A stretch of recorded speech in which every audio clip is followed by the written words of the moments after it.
Order! Order! You are an incorrigible delinquent at times. Behave yourself, man!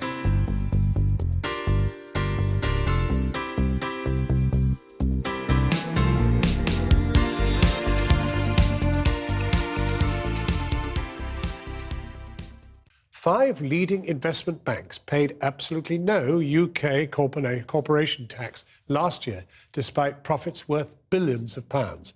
Figures seen by the Reuters news agency show the banks managed to use tax breaks and offset previous losses against last year's gains. Our economics editor, Paul Mason, is here. Explain. Well, the explanation is quite simple, John. If you're supposed to pay 20% tax on any profits you make if you are a business. There'll be people right now, doing their tax in this country, working it out, okay? But if you made a loss in a previous year, you can offset that against this year's profits. And the kind of businesses that make so many losses that they never have to pay tax, of course, are banks with the huge hangover from 2008. Now, these 7 banks, 5, as you say, paid no corporation tax, 2 paid a very small amount. But we do have to emphasize, it is all within the rules.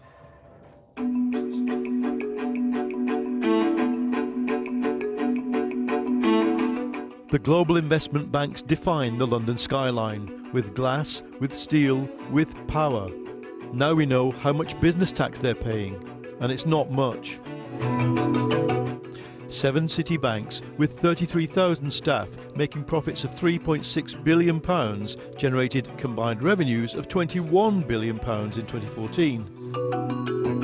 But altogether they paid in total £21 million in corporation tax, a very attractive tax rate of 0.6%. Banks can offset one year's profits with another year's losses, and there's been plenty of losses since the 2008 crash.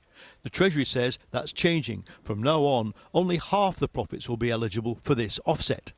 Each of the 7 banks named in today's Reuters analysis rejected our request for interviews. Their corporate filings are only available for public scrutiny because of a change to EU rules lobbied for by Baroness Sharon Bowles. If you look at the obligations of directors, their obligations are not really to be moral in the sense of are they pleasing the public. Their obligations are to maximise returns for shareholders. And one of the things that we really ought to be doing is to say, well, directors actually should have a responsibility to the public at large. The government has slapped an 8% surcharge on banking profits from New Year's Day.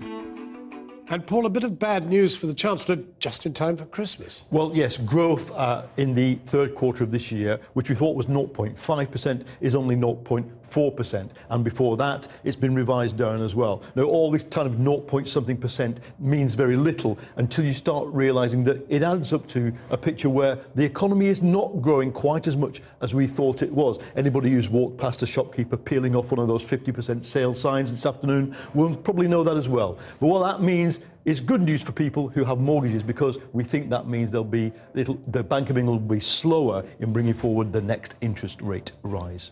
Paul Mason. Well, now 8 years since the banks were sent into free fall by the global financial crash, have we learned anything?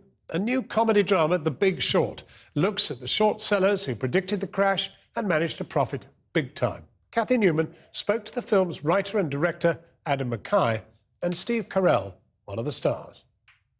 Steve, all this stuff about mortgage-backed securities, collateralized debt obligations, it's not... Exactly, you said it. What happened? Not very promising for comedy, although you just made it funny there. But see, that's what you would expect when you start bantering around those things. You think, oh boy, that is a movie I'm not going to go to. But it's, the first thing when Adam sent me the script, he said, I want it to be entertaining.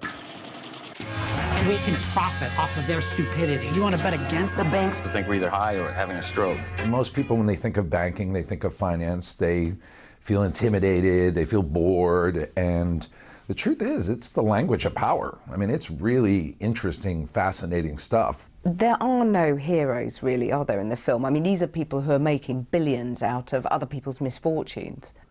Well, I always looked at these guys, when you meet the real people, they really believed in the market. These guys realized they were alone on the other side of the room and that the whole system had been compromised.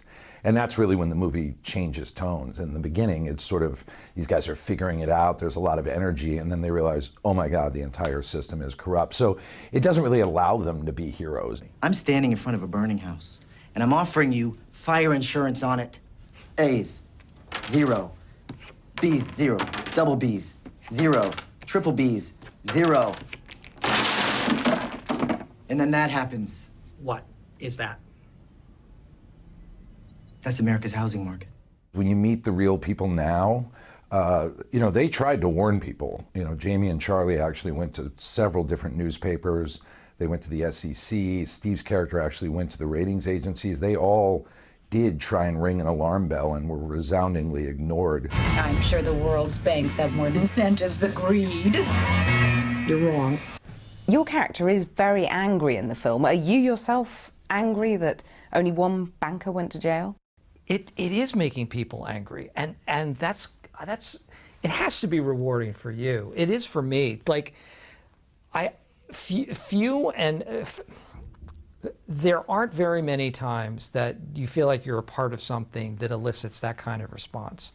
And even the fact that people are talking about it, engaging in a conversation about what happened, what could happen again, that's a real reward. And to have people feel a bit gut punched at the end, sure, I think I was, yeah. And I would love it if the result was, yes, that anger, but also people challenging their leaders and asking these questions that a lot of times didn't get asked. And sadly, in the United States at least, got misdirected into like anger towards, you know, immigrants or anger towards poor people. And that's just a shame, because that has nothing to do with what happened. And for people to have real information as a result of this movie would be exciting. And if discussions resulted, that would be incredible. Adam McKay, director of The Big Short, coming to a cinema near you. I've been getting away with it all